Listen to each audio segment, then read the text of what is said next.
بسم الله الرحمن الرحيم. اللهم صل على محمد وآل محمد.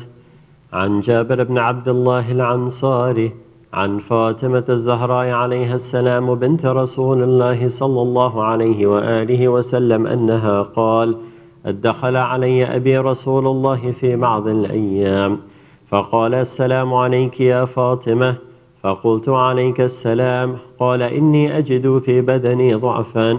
فقلت له: أعيذك بالله يا أبتاه من الضعف. فقال: يا فاطمة ائتيني بالكساء اليماني فغطيني به. فأتيته بالكساء اليماني فغطيته به، وصرت أنظر إليه وإذا وجهه يتلألأ كأنه البدر في ليلة تمامه وكماله. فما كانت إلا ساعة وإذا بولدي الحسن عليه السلام قد أقبل وقال: السلام عليك يا أماه. فقلت: عليك السلام يا قرة عيني وثمرة فؤادي. فقال: يا أماه إني أشم عندك رائحة طيبة كأنها رائحة جد رسول الله صلى الله عليه وآله. فقلت: نعم، إن جدك تحت الكساء. فأقبل الحسن نحو الكساء وقال: السلام عليك يا جداه يا رسول الله، أتأذن لي أن أدخل معك تحت الكساء؟ فقال: وعليك السلام يا ولدي ويا صاحب حوضي، قد أذنت لك. فدخل معه تحت الكساء. فما كانت إلا ساعة وإذا بولدي الحسين عليه السلام قد أقبل وقال: السلام عليك يا أماه. فقلت: عليك السلام يا ولدي ويا قرة عيني وثمرة فؤادي. فقال لي: يا أماه إني أشم عندك رائحة طيبة كأنها رائحة جد رسول الله صلى الله عليه وآله. فقلت: نعم، إن جدك وأخاك تحت الكساء. فدنا الحسين عليه السلام نحو الكساء وقال: السلام عليك يا جداه، السلام عليك يا من اختاره الله، أتأذن لي أن أكون معكما تحت الكساء؟ فقال: وعليك السلام يا ولدي ويا شافع عمتي، قد أذنت لك. فدخل معهما تحت الكساء.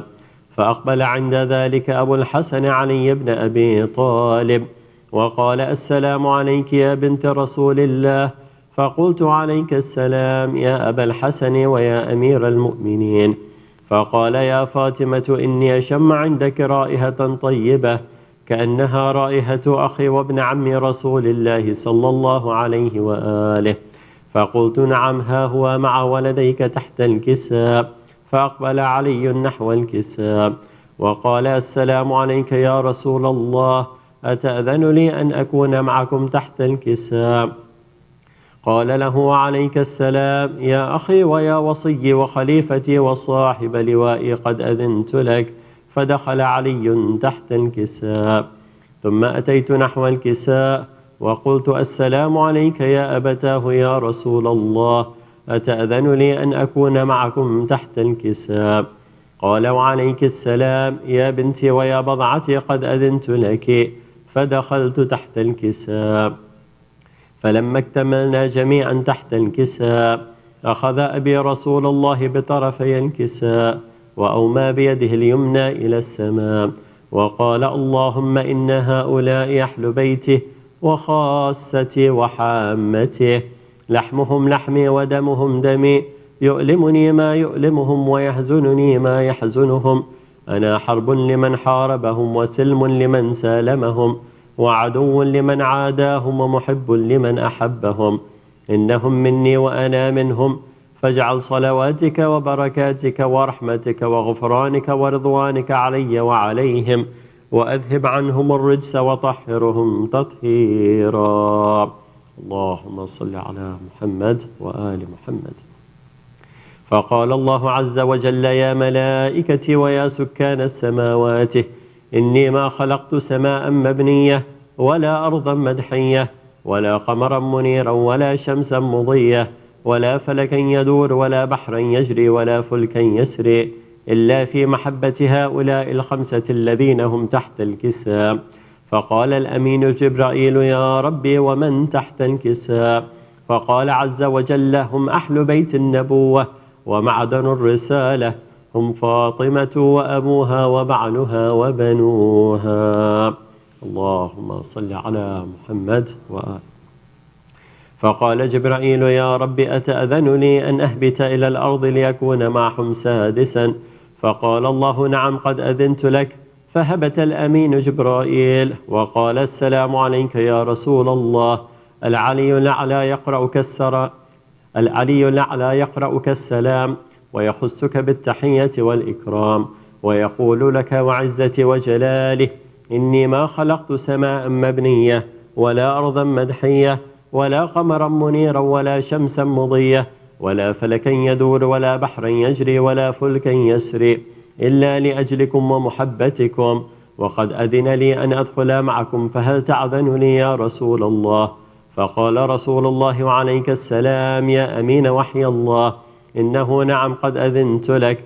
فدخل جبرائيل معنا تحت الكساء فقال لأبي إن الله قد أوهى إليكم يقول بسم الله الرحمن الرحيم إنما يريد الله ليذهب عنكم الرجس أهل البيت ويطهركم تطهيرا.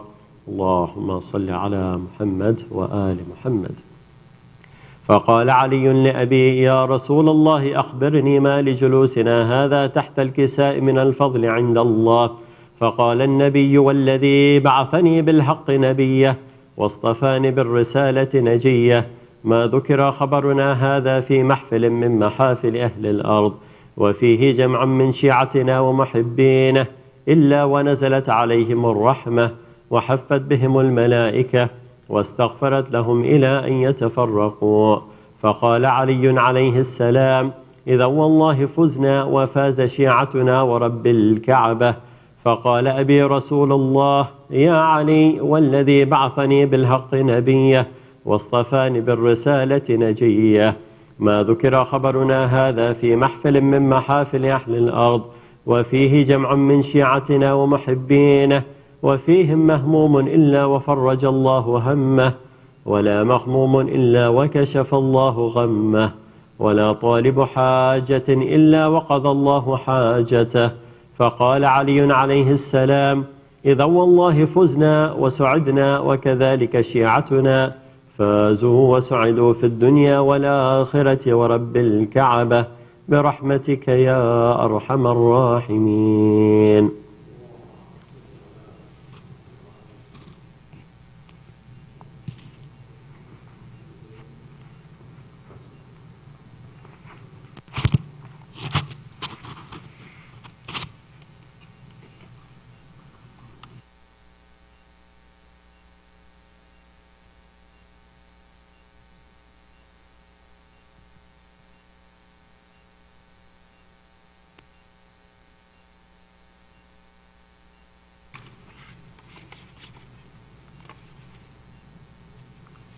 أفضل السلام والسلام عليك يا رسول محمد وآل محمد صلوات صلوا على محمد.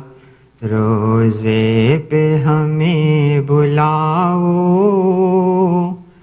ए फातिमा के जानी बंद रास्ते को खोलो ए मुस्तफ़ा के जानी. रोज़े पे हमें बुलाओ ए फातिमा के जानी बंद रास्ते को खोलो ए मुस्तफ़ा के जानी. एक दिल है मेरा तन्हा कोई नहीं सहारा अंधेरे है नजरों में अब आके दो सहारा बंद रास्ते को खोलो ए मुस्तफ़ा के जानी. زوار بن کے آؤں روزے تمہارا دیکھو لبیک کہہ دو مولا لطف و کرم ہو آقا بند راستے سے کھولو اے مصطفیٰ کے جانی مشکل پری ہے مولا بگڑی بنا دو مولا ہے واسطہ شبر کا آؤ مدد کو مولا بند راستے کو کھولو اے مصطفیٰ کے جانی کتنی مریض مولا کہتے ہیں آؤ مولا آ کر ہمیں پلاؤ خاک شفا کا پانی بند راستے کے کھولو اے مصطفیٰ کے جانی روزے پہ ہمیں بلاؤ اے فاطمہ کے جانی بند راستے کو کھولو اے مصطفیٰ کے جانی صلوات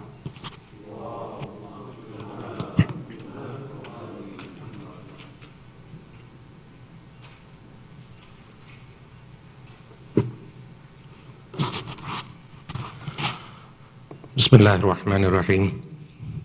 Sayyid Hasan Rizvi, respected elders, brothers, sisters in Iman, Assalamu alaikum wa rahmatullahi wa barakatuh. On the joyous occasion of Eid-e-Zahra, on behalf of the Board of Trustees and the Managing Committee, we wish you all Kushali Mubarak. Surah Fatiha is requested for all the names listed on the screen in Kul Arwahil Mu'mineen wal Mu'minat, Sawab al-Fatiha.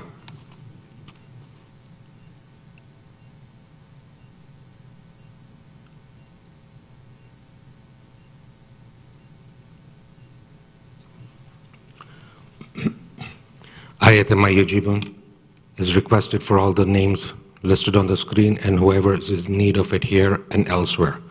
Let us all recite it together.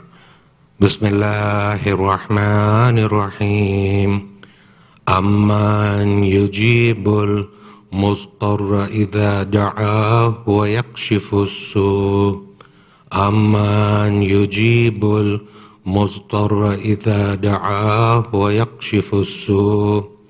أَمَّنْ يُجِيبُ الْمُضْطَرَّ إِذَا دَعَاهُ وَيَكْشِفُ السُّوءَ أَمَّنْ يُجِيبُ الْمُضْطَرَّ إِذَا دَعَاهُ وَيَكْشِفُ السُّوءَ أَمَّنْ يُجِيبُ الْمُضْطَرَّ إِذَا دَعَاهُ وَيَكْشِفُ السُّوءَ اللهم صل على محمد وآل محمد.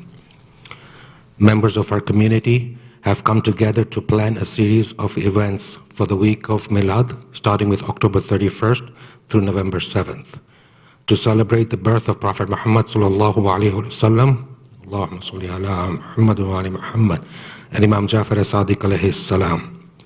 Allahumma salli ala Muhammad wa ali Muhammad.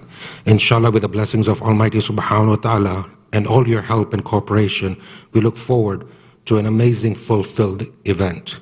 To register, the link is on the screen at the moment. Register at www.hic.news/Milad registration. The famous biryani will be served on the Jashan and Maulud, which is going to be on November 6th, inshallah. Now let us invite Sayyid to come forward and recite tonight's majlis par Muhammadin wa ali Muhammad salawat.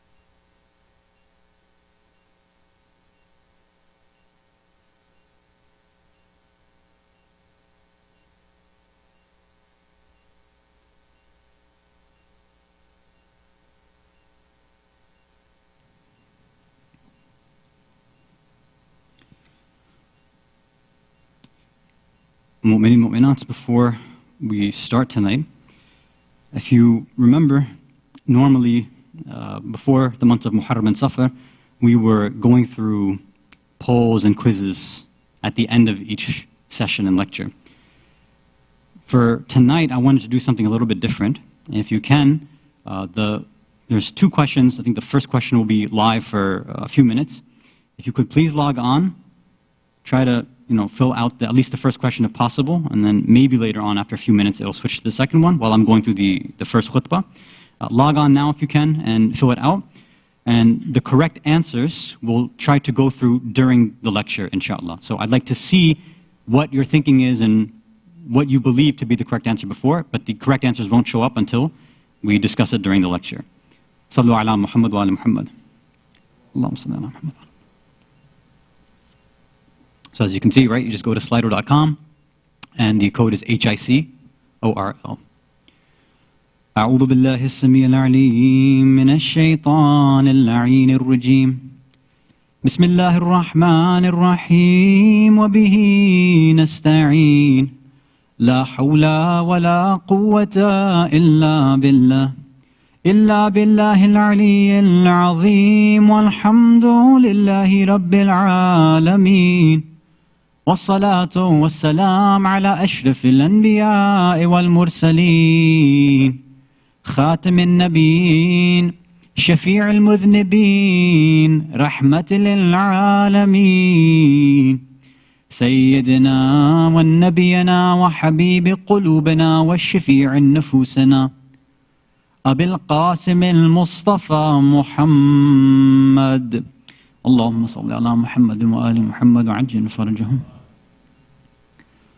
ثم الصلاة والسلام والتحية والإكرام على أهل بيته الطيبين الطاهرين المعصومين المظلومين المنتجبين المكرمين الخيرين الفاضلين السيدين الصادقين لا سيما بقية الله في الأرضين روحي وأرواح العالمين لترابه مقدمه الفداء الذين أذهب الله عنهم رجسا وطهرهم تطهيرا اللهم صل على محمد وآل محمد وعجل فرجهم ولعنة الله على أعدائهم أجمعين من الأولين والآخرين إلى قيام يوم الدين أما بعد صلوات على محمد وآل محمد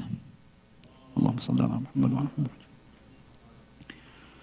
Mu'mineen, mu'minat, brothers and sisters in Islam and Iman, Salamun alaikum wa rahmatullahi wa barakatuh.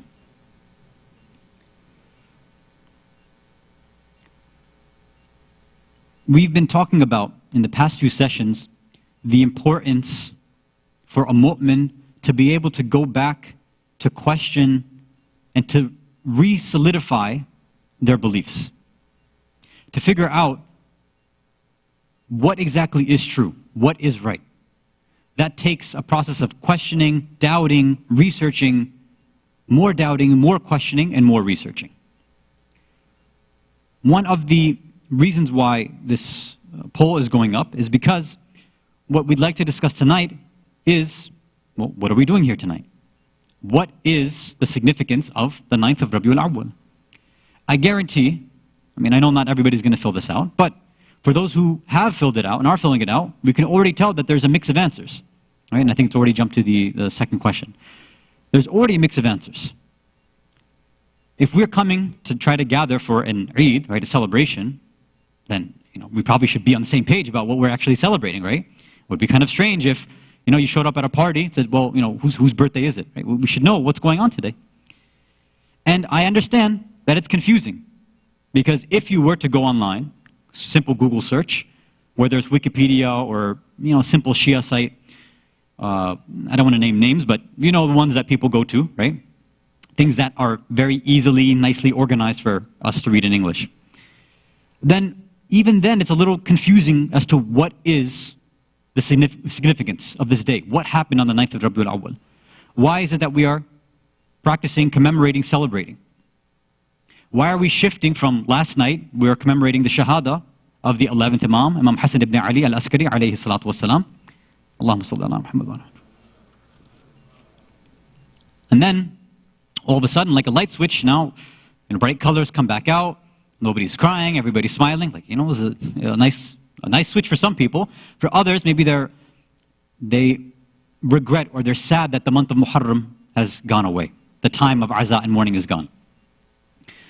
So we need to figure out what exactly is going on today. We need to know, what are we celebrating, what are we commemorating? Even as you saw in the second question, the name of today, in the flyer, and what we typically call it is Eid-e-Zahra. If you were to go and say the same name to other Shias in other communities, they wouldn't know it by that name. They might know it by a different name. So, if we can't even agree on what happened on today, we can't agree on the name, then what exactly is the value and significance? Right? Now, it looks like 100% or almost 100% have said that today is Eid-e-Zahra, unless it's, like 6. A few people are mentioning Eid-e-Shuja', I think, right? Eid-ul-Ghadir, Athani, Yom Rabi-Ul-Awwal, I think that's a 6%, right? It's like hard for me to read from here. It's a 6. And then 11% are saying that it's Eid-ul-Sajjad. And the last, what else we have? Eid-ul-Mukhtar, 6%. 6% say all of the above. And so far, nobody said none of the above. Okay. And what about the first question? Let's see what the results are from that. Oof. Okay, so it's 78%, overwhelming majority, saying that we are commemorating the fact that the killers of Imam Hussein alayhi salatu wasalam, salawat ala Muhammad wa ala Muhammad, Allahumma salli ala Muhammad wa ala Muhammad wa ala that they were brought to justice by Mukhtar. 56%, I think, is the next one, which is that it's the beginning of the imamat of Imam al-Mahdi, ajjalallahu ta'ala farajuhu sharif. Then 44%, if I can read it correctly, says that we're commemorating the death of a companion, a so-called companion of the Prophet who oppressed the Ahlul Bayt. And I left out the person's name for obvious reasons. And for nobody is saying all of the above. Has anybody said none of the above? No, the thing's blocking it. What is the number? 11% say none of the above. Oh, very interesting. Okay. Hasan. Okay. So it seems like, and then there are some other individuals who are saying, okay, 11% said it's Ayatul Sistani's birthday, the Eid, the end of Azadari and mourning period, 17%, I think. Okay. So there's differences across the board, right? Even among our community. We're not sure exactly what we're commemorating. It seems like the overwhelming majority think it has to do with Mukhtar, and everybody else thinks it has to do with the end of the period of Azadari. So first, let's go through the different names that have been attributed to today. Then we're going to go through the different opinions about what exactly are we commemorating tonight, inshallah. One more salawat ala Muhammad wa ala Muhammad. Allahumma salli ala Muhammad.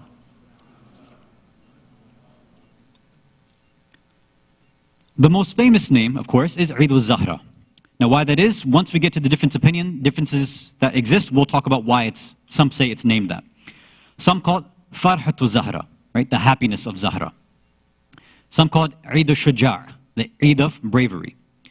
Some, especially those in Farsi or Persian-speaking countries, call it Taj Pushiye Imam, right? The coronation or the crowning of the Imam of the time, right? For obvious reasons, if you believe that this was the beginning of the Imamat of the 12th Imam. Some call it Yawmu Raf'ul Qalam, the day where the pen has been lifted, the lifting of the pen. What that means, we'll talk about as well. Some have referred to it as Yawmu Ghadir Athani, or Eidul Ghadir Athani, the second Eidul Ghadir. If you're calling it the second Eidul Ghadir, it must be pretty important. And in some places, some people refer to it as Al-Eidul Akbar, the greatest Eid that's there, which is interesting because usually for us, we think that Eid al-Ghadir is our greatest Eid. But according to some, they say that this Eid happens to be Al-Akbar, the greatest one. Now, all of these different names, all of them apply to the different opinions about what exactly are we commemorating and celebrating today. The first opinion, which some people believe is correct for today, is regarding the death of a certain companion who had lived during the time of the Prophet. And again, I don't want to mention his names, but there are some people in our communities who believe that this individual who had taken part in the oppression of the Ahlul Bayt, especially the oppression of Sayyidatun Nisa al-Alameen, Fatimah-ul-Zahra alayha salatu wassalam. Allahumma salli ala Muhammad wa ala Muhammad wa ajil. And these individuals, they dress in a certain color on this day. They have certain rituals that they perform on this day, right? They act in a certain way, right? All because they believe today is the day that, or not tonight, but yeah, the 9th of Rabi-Ul-Awwal, is the day where this person died, or specifically was killed or assassinated. Now, two things. Even if it is correct historically that this person did die on this day, most ulama across the board, the majority of the maraji are saying that this is an inappropriate thing to do. Because we know that this companion is somebody that is revered by, our brothers and sisters of the Ahlus Sunnah wal Jama'ah. Why in the world would we want to celebrate the death of one of their companions? What good reason is there to do that? In a time when we know that all of Islam is coming under attack, why would we want to try to create more divisions, more rifts between us? When everybody else is out there to take out Islam and attack Muslims, right, all around the world, even here, right, because of the rampant Islamophobia. Why is it that we want to celebrate, supposedly, the death of a companion or somebody that another school of thought reveres? Clearly, we wouldn't want the same on the other side. We wouldn't want them to do the same. So this is something that the ulama have said this is inappropriate, and Shias should not be engaging in this sort of behavior. That's all supposing that today is actually the day where this individual died. Now here's the issue. Most historians claim that this person did not die on the 9th of Rabi-Ul-Awwal. The majority of historians say that this specific figure, this companion, actually died in the month of Dhul Hijjah. It's not until very, very recently, right, past, I forget the exact date, but very recently in one specific book that out of nowhere, this idea that this companion died on the 9th of Rabi-Ul-Awwal began, and then certain individuals started to exaggerate this and started to have these celebrations and dress in certain colors and have these parties and things like that. So, even if it's historically true, it's inappropriate for a Shia to engage in this, according to the vast majority of our scholars.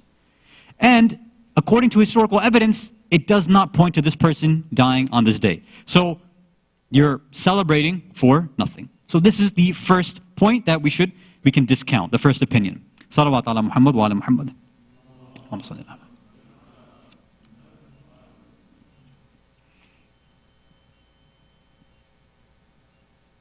The second opinion is that today is known as Yom Raf'ul Qalam, the day when the pen, the divine pen, is lifted. Now, what does that mean? So let me explain it, and then I'll go into how they prove that, or why they argue this case. They say, look, we know that all of our sins, all of our deeds are being written down. Every single moment, right? The angels are writing down what we're doing. Some say that based on a narration that they point to, that on this day, because of the happiness of the Ahlul Bayt or whatever reasons they give, today Allah lifts this pen off. He orders the angels not to write down anything. So if any Shia, or according to some, if anybody sins, it's not marked down. It's not written down.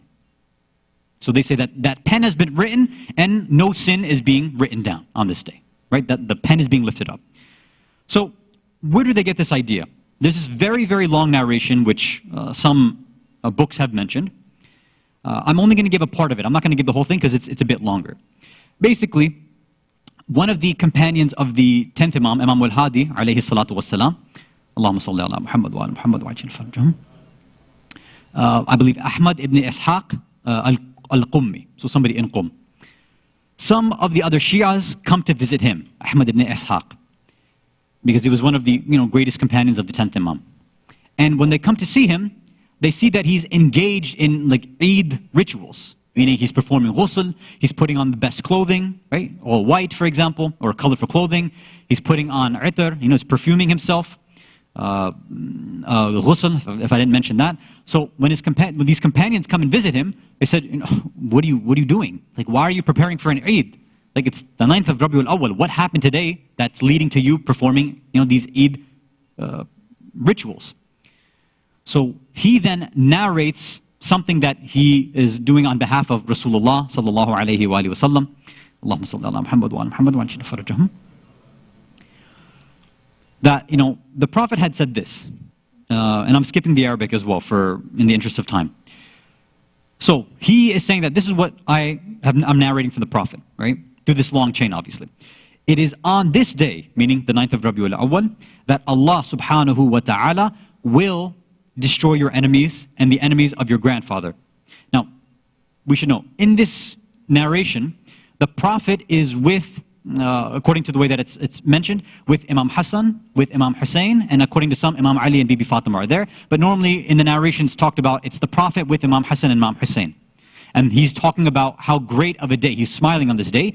He was telling them what's so great about the 9th of Rabiul Awwal. So he says, on this day, Allah will destroy your enemies, Imam Hasan, Imam Hussein's enemies, and the enemies of your grandfather, meaning me, meaning Rasulullah. Not me, Hasan, but right, the Prophet saying it. It's on this day when Allah subhanahu wa ta'ala will accept the actions of your Shia and those who love you.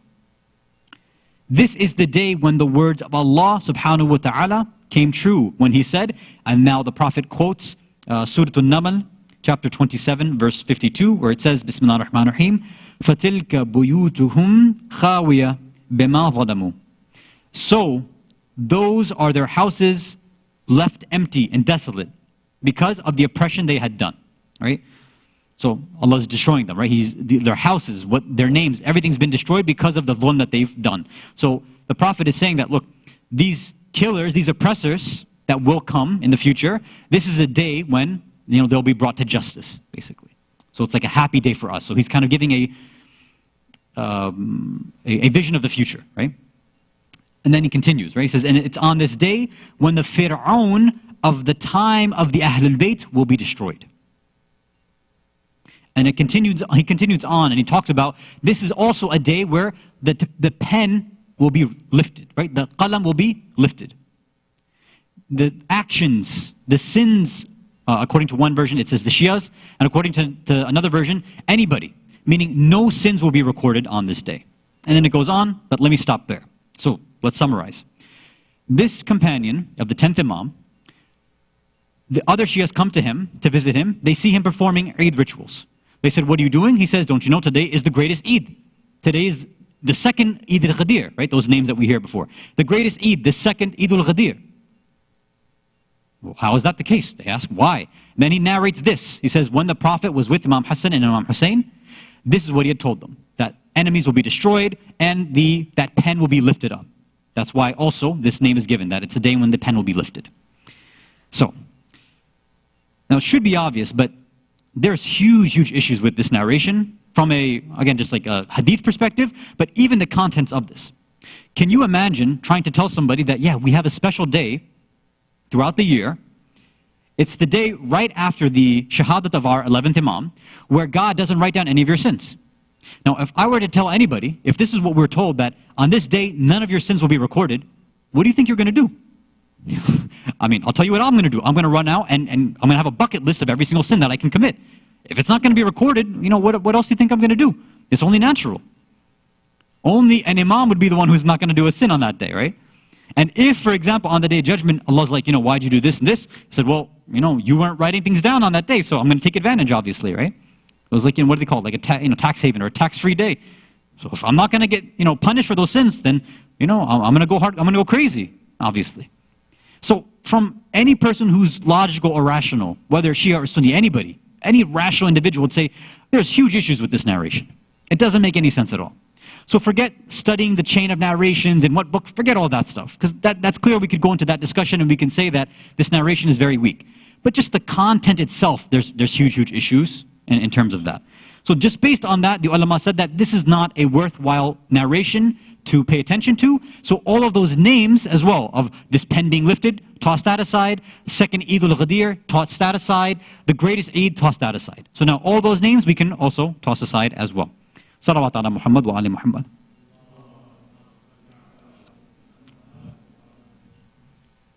Now, some will say, okay, look, maybe that one part about lifting up of the pen, that part we don't want to take, but the rest of the stuff, well, that means something. That the enemies of the Ahlul Bayt were killed.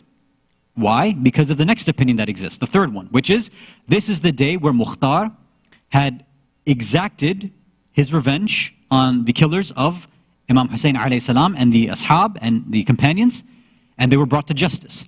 Specifically, according to some, they say on this day, Mukhtar had delivered the heads of two individuals, specifically Umar ibn Sa'ad and Ubaidullah ibn Ziyad.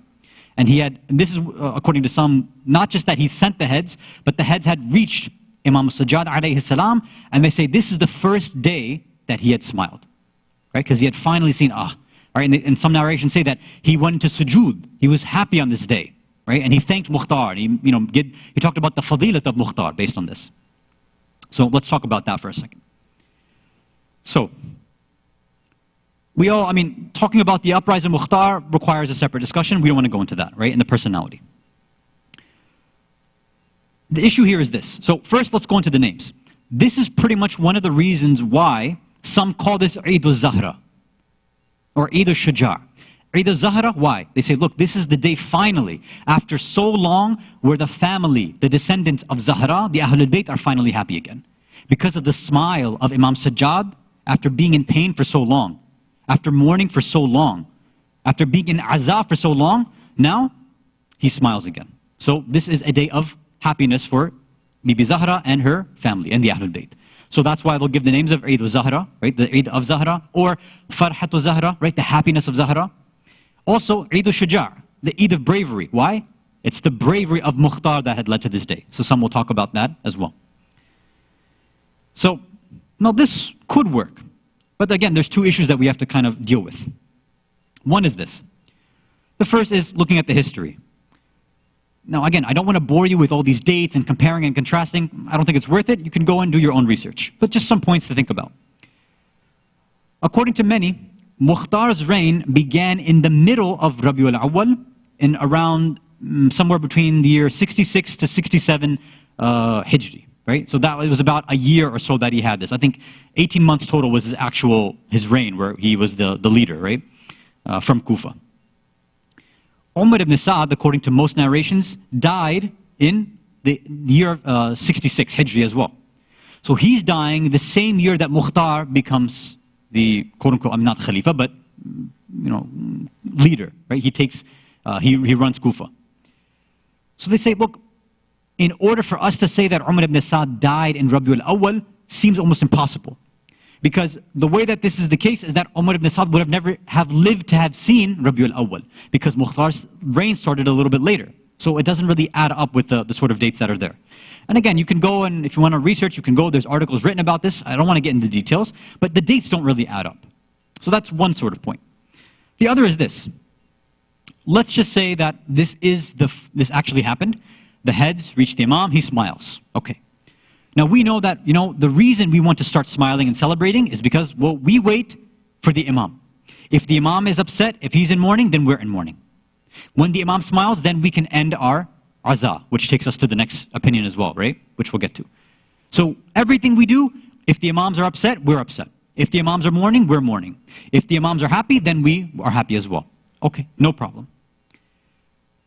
The way that our aza works out is this, is we start from, pretty much the first of Muharram, some sort of bit earlier, but usually first of Muharram, then we go up until tonight, right? 8th, 9th of Rabi-Ul-Awwal. The issue is this, from Ashura, 3 to 4 years pass after Karbala until Mukhtar is able to take revenge.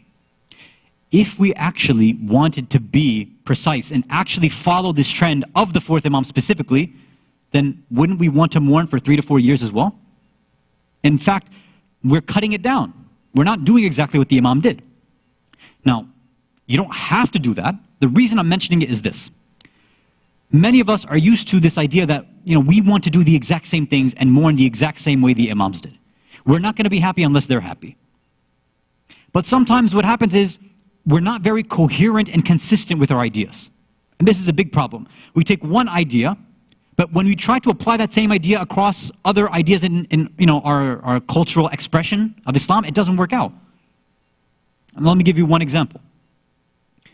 So one of the reasons that is given when people say, why is chess haram? The main reason that I've heard from when I was a kid, why is chess haram? Because when the head of Abu Abdullah, Imam Hussein alayhi salatu wassalam, Allahumma salli ala Muhammad wa ala Muhammad, was in front of Yazid al-Mal'un. When it was sitting there, they said he was drinking and playing chess. So they said, this is why it's haram. Okay. Sure, if that's your reasoning, then anybody who has, can think for another 5 seconds will say, okay, well, in that same gathering, in front of the head of the beloved Imam, Yazid was also reciting poetry. Are we going to start banning poetry all of a sudden? Just because Yazid was doing it now, that's the reason we ban things? And I've heard this in many Q&As, kids will say that to me. Not even kids, adults as well will say, it's ridiculous. Yazid is doing all this stuff in front of the head of the Imam. Is that why we ban things like chess? And no, that's not the reason. You see, that means that we're being inconsistent with our reasoning. The reason for why something's haram is not going to be because somebody after the Prophet did something and then therefore it becomes haram. No. We know that the halal and haram of Muhammad is halal or haram until the Day of Judgment. It doesn't change. No Imam comes along and says, now all of a sudden I'm going to make something haram or halal. It doesn't work like that. It's not because all of a sudden, Yazid is playing chess in front of the Imam, that's why it's, the head of the Imam, that's why it's haram. That's not how fiqh works. So these answers sometimes are given by, sorry to say, ulama or pseudo-ulama who maybe are not qualified enough to actually explain what's going on, or people who just, they don't know the answers. And it's unfortunate because you have people who sit on the minbar and they explain it like this, and that's detrimental because it makes our religion look dumb. Like, what do you mean that because some person played the game in front of a head, you're going to stop playing that game? Now look, if you're a muqallid of Eid-e-Zahra, you can't play because he has his own reasoning for why that's the case. And by the way, he was born on the 9th of Rabi-Ul-Awwal. So today is a day where it is his birthday. Happy birthday, Eid-e-Zahra. May Allah give him a long, long life and all of our maraja, inshallah. So, it's a disservice to somebody like Eid-e-Zahra to say that he makes a fatwa based on something that Yazid did. That's not how fiqh works.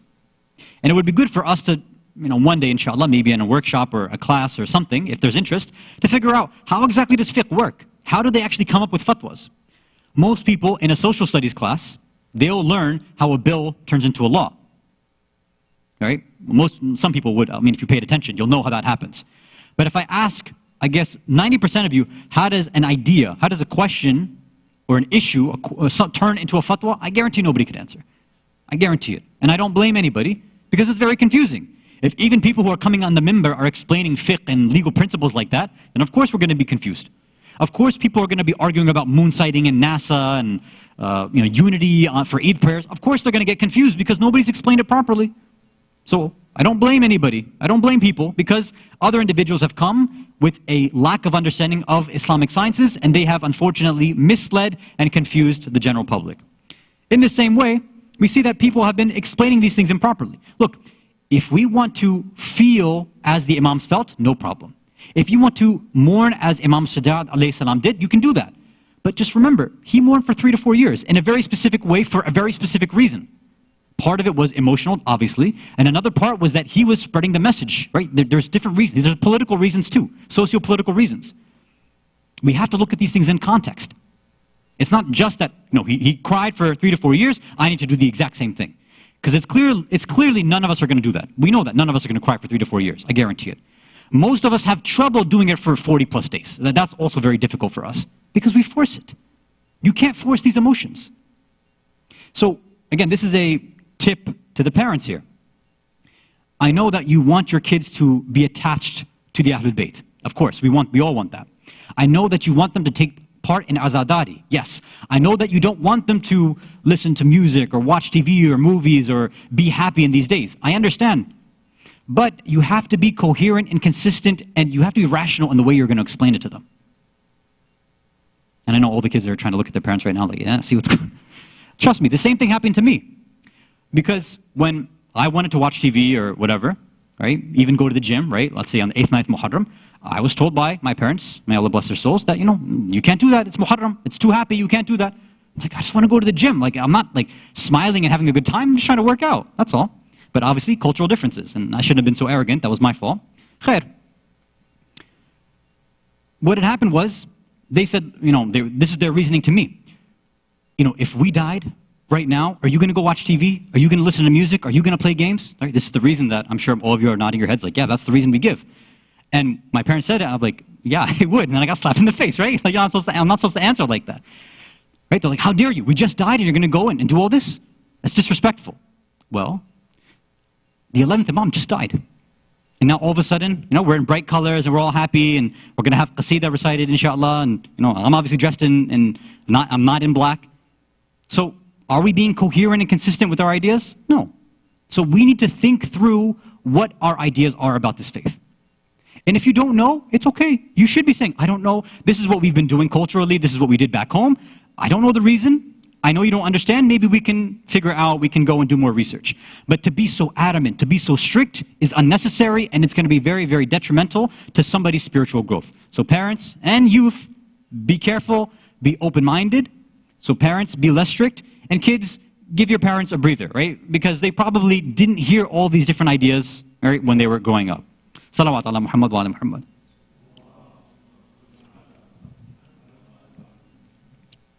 Parents, are we good? Kids, we good? Yeah? Okay. So this idea of, Mukhtar or the end of Aza doesn't seem to add up with the history, and it doesn't really seem like it's coherent. It doesn't seem like that's the sort of best idea, right? So these two ideas now we can throw down the drain as well. So the last two that we sort of have left, which we'll end with as far as in terms of spiritual tips, right? The one that seems the most likely is that today would be the beginning of the imamat of our living present Imam al-Hujjah, Ajjalallahu Ta'ala Farajuhu Sharif. Allahumma salli ala Muhammad wa ala Muhammad wa ajjal farajuhu. But there's an issue too. I have to give you another issue. Not historical. Look, there's differences of opinion about when the 11th Imam passed. Regardless, the majority say it was the 8th of Rabi-Ul-Awwal. So we're good on the historical aspect. There's only one slight issue. Not a big issue, slight issue. Most scholars, historians say that the 8th Imam, the 11th Imam. The 11th Imam did achieve Shahada on the 8th of Rabi-Ul-Awwal, but it was at Fajr time.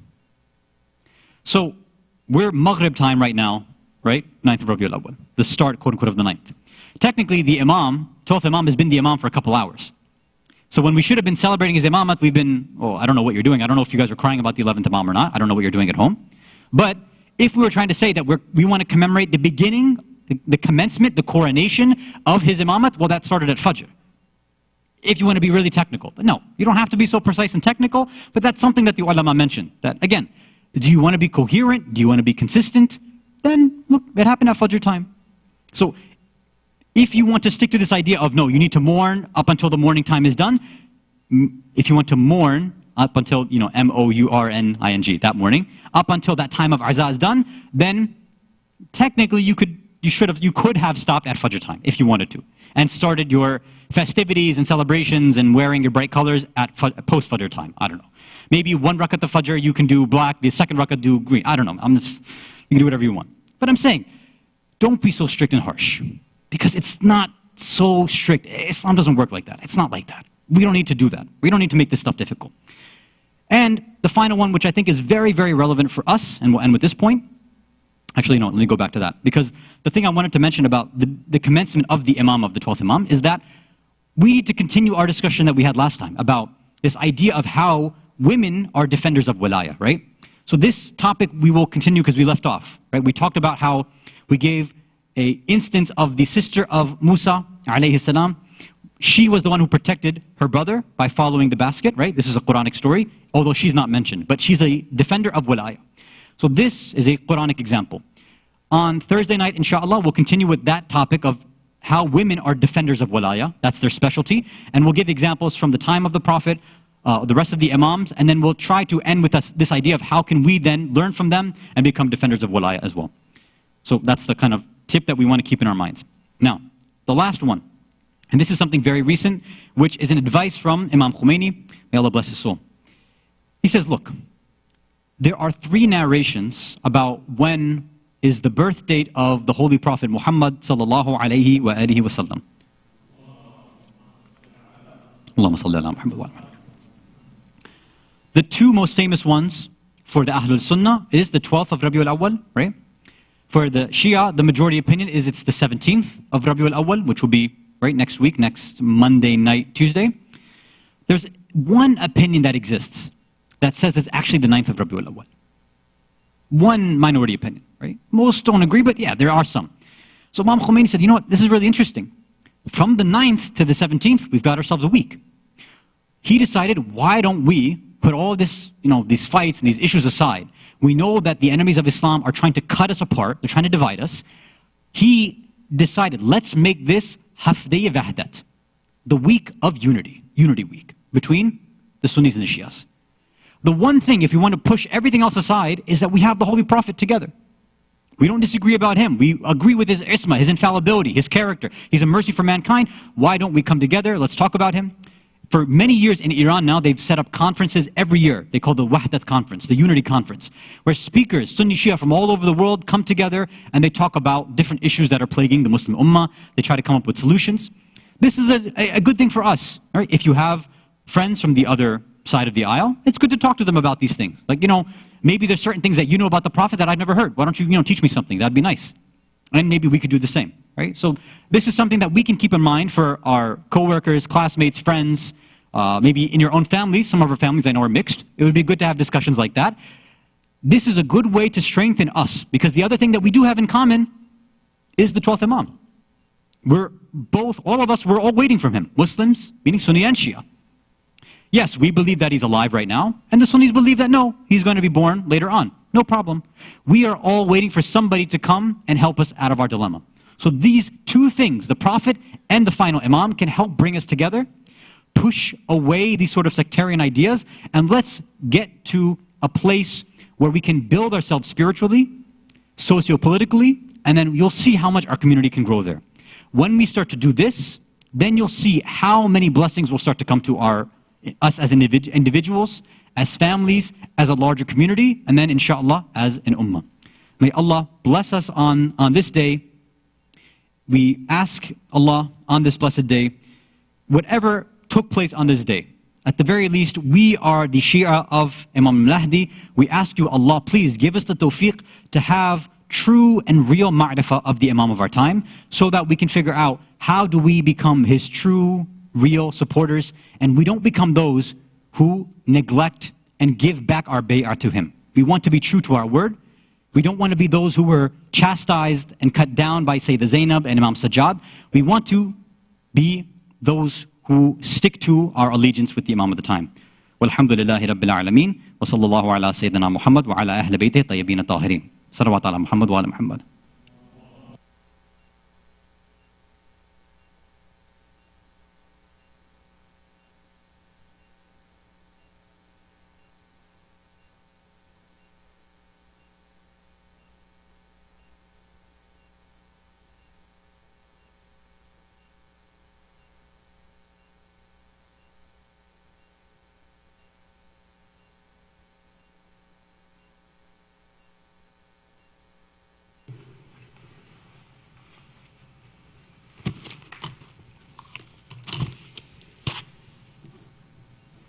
बर मोहम्मद वाले मोहम्मद सलवात।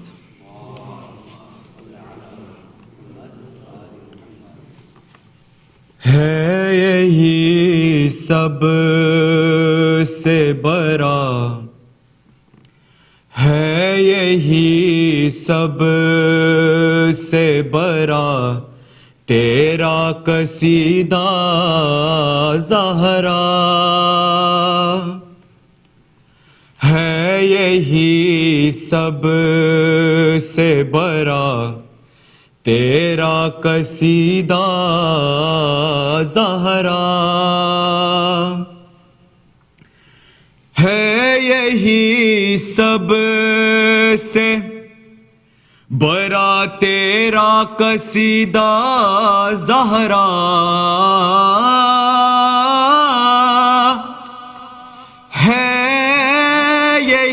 सब से बड़ा तेरा कसीदा ज़हरा,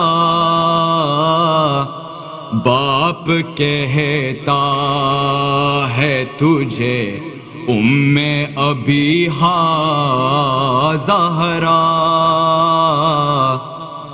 बाप कहता है तुझे أبيها زهرا تیری میکے کی فرشتوں نے غلامی کی ہے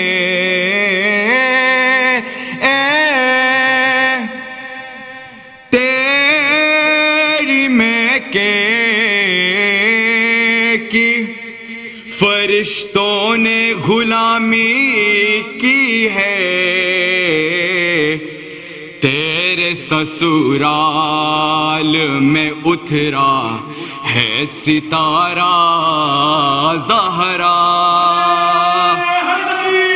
یا علی تیرے سسرال میں اترا ہے ستارہ زہرا کل ایمان پر ہی ہے تیری آنچل پر نماز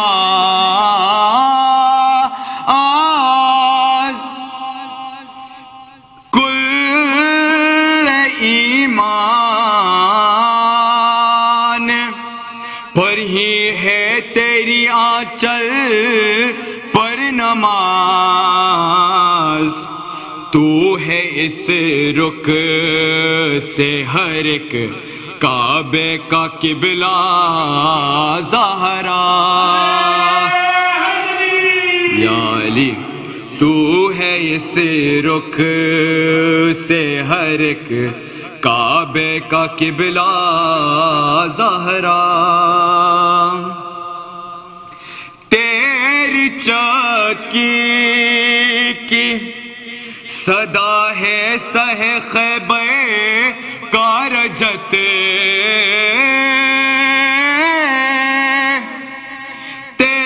تیری چکی کی صدا ہے سہ خیبر کارجت تیرا فاقہ ہے مشیت کا یہ فاقہ زہرا اللہم صلی علی تیرا فاقہ ہے مشیت کا یہ فاقہ زہرا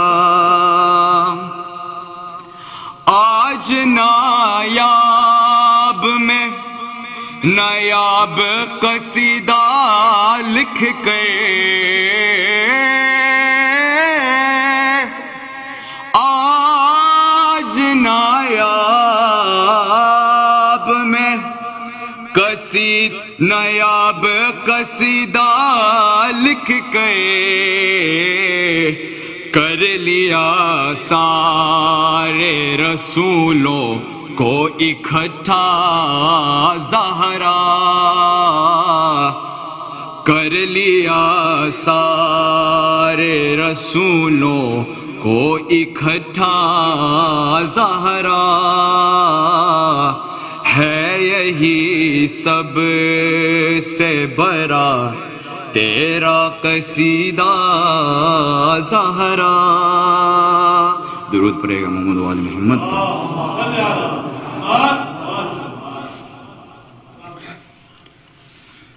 جو پوچھئے کہ کیا ہے فاطمہ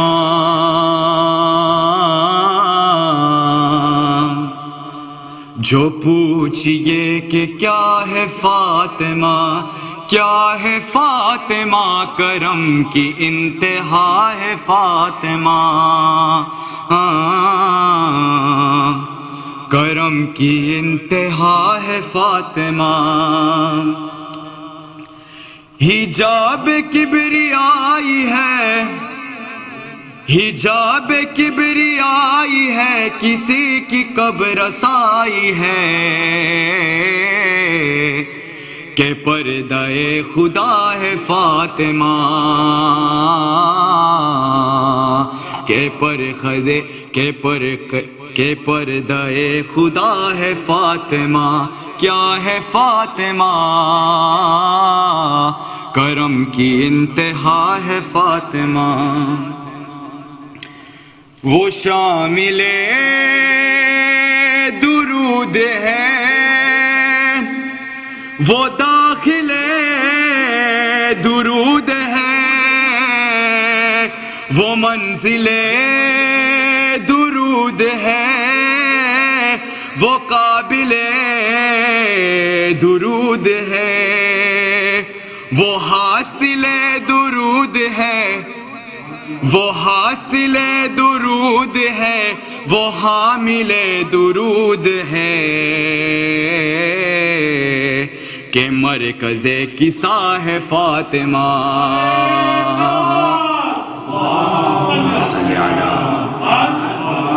کہ مرکز کسا ہے فاطمہ، کہ مرکز کسا ہے فاطمہ، کیا ہے فاطمہ، کرم کی انتہا ہے فاطمہ، جو پنجتن سمٹ گئے تو ایک ذات بن گئی، وہ ایک ذات پھیل کے یہ کائنات بن گئی، یہ کائنات سج گئی، یہ کائنات سج گئی، ہر ایک بات بن گئی، پتہ چلا کہ کیا ہے فاطمہ،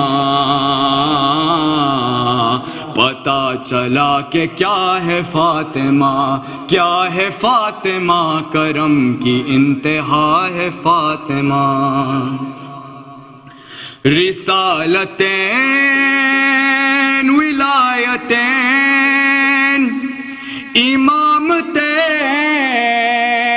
ہدایتین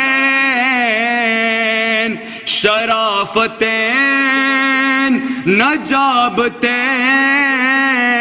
طہارتین شہادتین کرامتین صداقتین، کرامتین صداقتین عبادتین ریاضتین،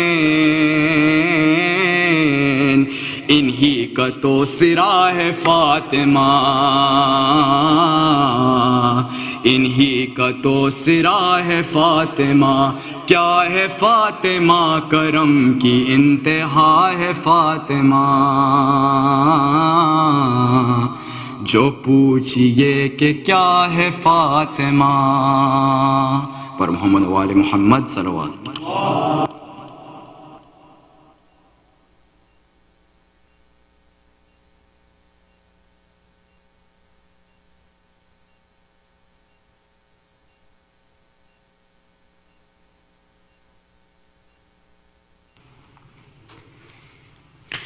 دعائے فرج۔ بسم اللہ الرحمن الرحیم، اللہم کل ولیک الحجت ابن الحسن صلواتک علیہ وعلى آبائه في هذه الساعة وفي كل ساعة وليا وحافظا وقائدا وناصرا ودليلا وعينا حتى تسكنه أرضك توعا وتمتعه فيها طويلا برحمتك يا أرحم الراحمين۔ بسم اللہ الرحمن الرحیم، السلام علیکہ یا رسول اللہ، السلام علیکہ یا امیر المؤمنین، السلام علیکہ یا فاطمۃ الزہرا سیدتی نساء العالمین، السلام علیکہ یا خدیجۃ الکبریٰ، السلام علیکہ یا حسن المجتبیٰ، السلام علیکہ یا ابا عبداللہ الحسین وعلی 9 المعصومین من ذریتک، علی ابن الحسین ومحمد ابن علی وجعفر ابن محمد وموسى ابن جعفر وعلي ابن موسى ومحمد ابن علي وعلي ابن محمد والحسن بن علي والحجة بن الحسن عجل الله فرجه وسخر الله مخرجه ودهورك. السلام عليكم ورحمة الله وبركاته.